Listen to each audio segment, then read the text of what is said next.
นนี้กี่ปีแล้วคนนี้กี่ปีแล้วเจ้าแปดเจ้าเก้าบอหมายถึงมาอยู่ไทยเดี๋ยวจะปีแล้วโอ้จะแม่นเนาะเคยถ่ายคลิปแล้วยูทูบเบอร์อยู่ดิ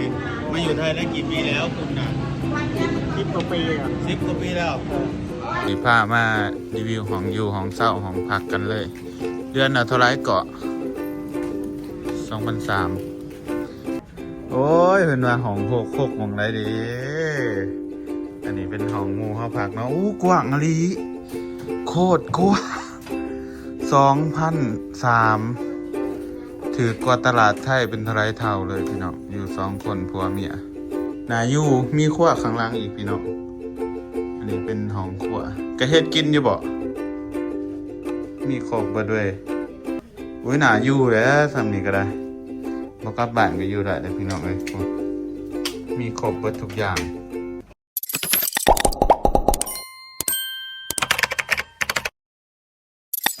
สบายดีพี่น้องสวัสดีFCทุกคนยินดีต้อนรับเข้าสู่ช่องบาวสุขคนดีพี่น้องตอนนี้เขาก็มาเรียนเป็นท่านแจ้งวัฒนะนะเริ่มเอามาเบิ่งหนังแล้วก็มาหาหมู่คนบ้านเดียวกันพี่น้องหมู่ได้เข้ากันปะห้ามอาบน้ำน้ำกันหมดแล้วเนาะแต่เวลาจะมาดินมายามหมู่พักงานแน่มือนี่แล้วก็พี่น้องหลังจากเขามาเรียนกับหมู่เขาแล้วเขามีหมู่อีกคนหนึ่งเนาะที่ทำงานอยู่นี่แหละหมู่คนนี้ก็คือหมู่ที่แบบว่าเฮียนมาน้ำกันพี่น้องเฮียนมาตั้งแต่ม.1 หอดม.4แต่ก็เป็นหมู่บ้านไก่เที่ยงกันบ้านข้างๆกันก็เลยว่านัดเจอกับหมู่แต่ว่าหมู่บ่ว่างพี่น้องหมู่ค่าทำงาน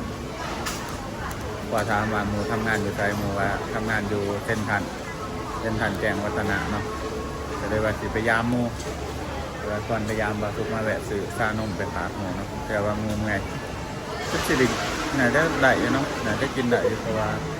เอาซื้อไปให้กันนะจะมีบอลพักผ่อนทั้งหมดเป็นหมูอันนี้สบายดีอันนี้คือการ์ตูนพี่น้องหมูได้เข้าปลาห้ามแบบนั้นกันเลยเป็นมาอยู่ไทยได้6 ปีแล้วมาทำงานอยู่นี่พี่น้องอันนี้เขาซื้อข้าไปฝากหมูเนาะเป็นหมูอย่างว่าหมูเมื่อยทำงานเมื่อยเพราะว่ามาหาหมูไปซื้อนะจะเปลี่ยนจังไรเย้ถึงแล้วเกือบย่างกาสบายดีอันนี้คือหมูครับสบายดีถ่ายคลิปได้ยี่ดอกเนาะขายยังนี่ขายอะไรไหนบอกว่าอยู่บุกลูกมองหาจนเหนื่อยหมูเขาทำงานอยู่นี่พี่น้องเอาเมนูไหนผมเอาอะโวคาโดปั่นนมสด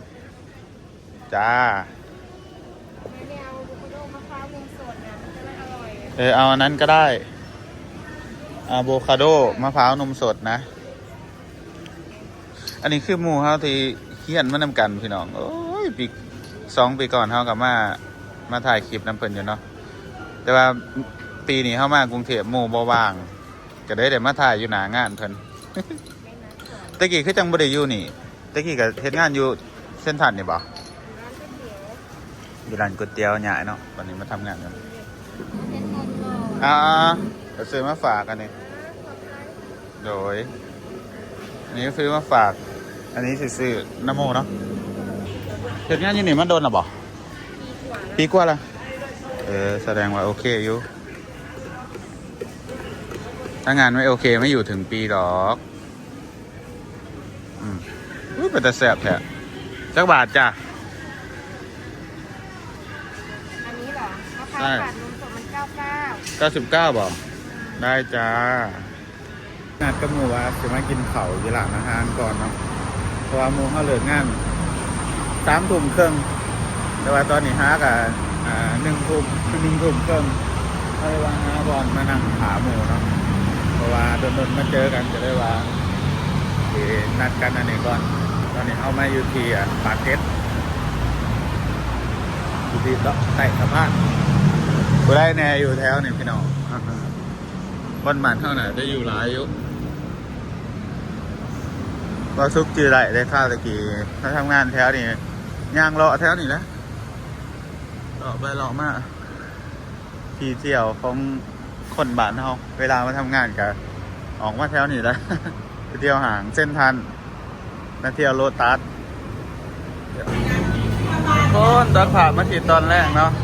คุยอยู่ลานวัสะดวกตอนนี้เลยลานนัดจะมากินข้าวสบายดีหมอนี่อันนี้เป็นแฟนของหลาเนาะเพื่อนกับเป็นหมู่เฮียนน้ำกันอะไรพี่น้องเฮียนน้ำกันตั้งแต่ม.1 หอดม.4 เนาะจะจบม.4 แล้วก็บางสุกใหญ่ไปเฮียนอยู่โรงเรียนตัวใหม่นะก็ได้บ่ได้เฮียนแบบจบแต่ม.1 หอดม.7เพราะว่าอยู่แล้วสิมีหอดม.7อยากให้หมูสั่งอาหารกับพี่น้องยังคุยกันลมตามสารตุกสุกริบกันเนาะท่านนี่กินข้าวแรงตีไว้ดิท่านนี่กินข้าวแรงตีบ่าวพุทราบันอันนี้พุทราบันนาคามอันนี้ผู้บ่าวบันคิริลูกจักปีแหละลูกนะไม่มีลูก อุ้ยร้อยยังว่าสื่อจะได้ลืมล่ะออตโตออสเอียววะไทเกอร์พอดแต่ว่า3 ปี 3-4 ปี5 ปีละงูปูลูกใหญ่4-5 ปีแล้วพี่น้องมาซุกอยู่มาท่านนะฮะแฟนไหลอยู่กินโดนเสียมาเจอกันตั้ง2 ปีก่อนเขาก็พากันไปกินอยู่ฟังตรงขามนั่นเนาะกินนั่นเนื้อย่างเมื่อปีที่ได้วันนัดกันมากินอยู่ร้านลาบเดี๋ยวโดนมาพอกันเนาะ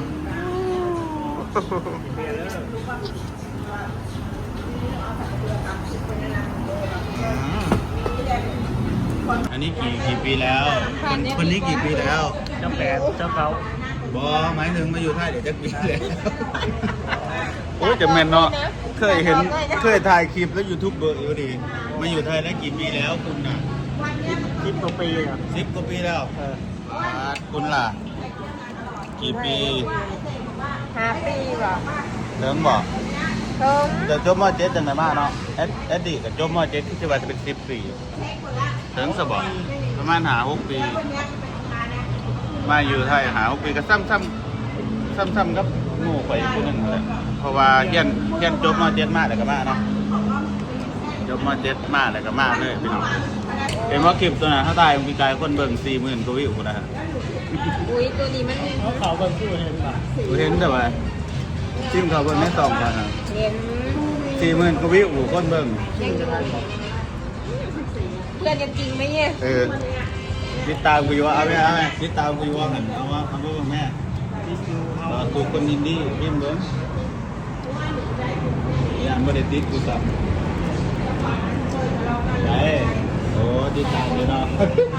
หรือกดเขาเพิ่มจะดีใช่เด้อเดี๋ยววิดีโอจะได้กินไหมข้าวอันนี้ดูคลิปเก่าเราเคยมายามเพื่อนน้องเธอหนึ่งบางปีกายบาง2 ปีก่อนคนเบิ่งพ่อใหญ่มาอยู่ทางไหนยังอยู่บ้านเก่าอยู่บ่ยี่ที่เก่าอยู่ใหญ่มาอยู่ทางไหนแต่ว่าอยู่แถวเก่าหอค่าของเช่าเดือนเท่าไหร่2,600ค่าน้ำค่าไฟได้ส่วนร่วมเบิดหรือว่าร่วมเบิด2,600ตัวใดวันเท่าไรตัว450 บาทเก่งว่ะกินหอดคือกันนะอีกแค่ปีสิครับเรายังบ่ทันหูเก็บเงินไปเรื่อยๆเนาะหาเงินไปเรื่อยๆบ่ได้ยินหรอกพี่น้องถ่ายคลิปก็ได้เพราะว่ามันเฮากินข้าวอยู่ใกล้ถนนนะก็ได้ว่ามันนั่นมันเสียงดังหลายเอาค่าของ2,600ก็โอเคนะรวมค่าน้ำค่าไฟป่ะ2,700ถูกกว่าทางตลาดไทยเนาะตลาดไทย 3,400 3,500คือว่าแต่มันก็ไกลบอลทำงานเนาะแล้วก็ต้องเสียนะคือเก่าอีกเสียค่าเดินทางไปงานแต่เดือดเถื่อเสียนั่งยังบ่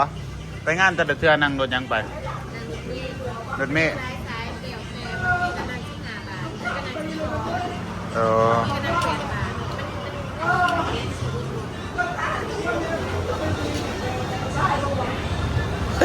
โอ้ยแซ่ว่ะ ขาแซ่คลิปนี้น้ำเด้อมือหื้อสิลง นัดไปอยู่ใกล้บ่มาตรงนี้แล้วจ้ะไปพอดีถ่ายคลิปเหมือนกันไปเอาไปส่งน้ำกันจ้ะ ถ่ายเห็นของ ไม่ไม่ที่ ของไม่บ่ ไม่ตั้งความสะอาดที่ว่าอยู่ตามมือต้องนั่งนานที่บ่ เฮ้ยประเด็กเขาห้องน้ำแล้วบ้างนั่งกันนะเด้อไอพี่น้องพากันกินเขาวแล้วเลยล่ะกินโดดหายกินได้ป๊อปคอร์น เดี๋ยวสิพากันแยกย้ายแล้วบัดนี้พี่น้องค่ำเด็กเลยเนาะ มันทำนี้เลยมันจะเป็นวันใหม่แล้ว นะเปล่าเนี่ยนี่มันยังได้ยินเนี่ยไปถ่ายอยู่อันนั้นบ่ได้ยินเลยนี่ครูพัวเมีย โอ้ยอย่าพูดแบบนั้นโสดจ้า โสดแล้ววะนี่ อ เมื่อถือกำปั้นพัวเฮ็ดจะได้บัดนี้ โอ้เป็นเพื่อนกันหน่อย ตัวลูกติด โสดลูกติดหาปี เขาเป็นเพื่อนกัน โอ้แต่ข้าเฮียนนำกันพี่น้องเลยเฮียนม.4หันม.1หันม.4 ผู้นี้หันอยู่บ้านติดกันผู้นี้หันบ่ค่อยได้สนิทดอกเนาะ ซอยไหน บ่ได้สนิทกัน มี ปาน ห ใด มู่ผู้ชายคนเดียวคือเปิดนี่ แต่ว่าหมู่เฮามาแต่งงานกับผู้นี้ก็ได้สนิทกัน ผู้นี้เฮ็ดงานอยู่หางเส้นทันผู้นี้เฮ็ดงานอยู่อิหยังเกาะ เดียวแล้วใช่ไหม อ่ะอยู่หาดอิหยัง พอกำลังงงว่าเดียวแล้วก็ อยู่ท่าน้ำ เจ้า เฮ็ดทานขนมเนาะผู้นี้ได้เงิน450ผู้นี้ได้500ผู้นี้ของงานจักโมงเลิกจักโมง เรา มันไม่เป็นเวลาซุป เข้า8โมง แต่ แล้วแต่เนาะผู้ เดี๋ นี้ ยวเตะ เวลาบ่ตรงปานใดผู้นี้เข้างานเที่ยง ไม่สลับกะกันเขาเป็นกะ เอาตั้งแต่เขาเช้า ชั่วโมง แต่ว่าครบ8ชั่วโมงเนาะ เออ ตั้งแต่เขาเช้าตั้งแต่เขาเที่ยง เข้า อันเขาเที่ยงนี่เลิก เขา 3 ทุ่มครึ่ง 3 ทุ่มครึ่งเขา เขาเช้าด้วยซะ 8 โมงถอน5 โมง วันหาโมงแรง อืม โอเคนะคุยอยู่นี่ได้ยินแน่ไปคุยอยู่หาหน่อยบ่ได้ยินเลยว่ามีอยากกันแท้ว่านี่คือหนังห่างกันแท้ ก็บอกว่าเป็นเพื่อนกัน เป็นเพื่อนกันเสย เอาก็เป็นเพื่อนกันเดียวเองบอก ขับรถมาเนี่ยมันบอก ไม่น่าคิด คนขับรถพาไป ไปตอนนี้เราก็มาส่งหมู่เฮาอยู่ห้องพักเนาะเฮาก็เลยว่าได้โอกาสสีผ้ามารีวิวห้องอยู่ห้องเช่าห้องพักกันเลย เดือนละเท่าไรเกาะ2,300 เดือนละ2,300พี่น้องมาเบิ่งว่าห้องมันสิใหญ่อยู่บ่ห้องนงห้องน้ำร่วมค่าน้ำค่าไฟกับหอดบ่3,000มาถึงแต่ว่าโอเคนะเฮามารีวิวบางสุดก่อนนะมันเป็นแบบห้องมันก็กว้างพี่น้องกว้างแล้วก็สวัสดิการของหอพักก็ดีอยู่มีอันตู้ซักผ้ามีหันมีนี่ห้องรกไหมจ๊ะ โอ้ยเป็นว่าห้องโคกมองไรเด้อันนี้เป็นห้องหมู่หอพักเนาะอู้กว้างอะลีโคตรกว้าง2,300ถือกว่าตลาดไทยเป็นเท่าไรเท่าเลยพี่น้องอยู่2 คนผัวเมียโอ้ย่ำแรงก็กอดกันอยู่บ่นี่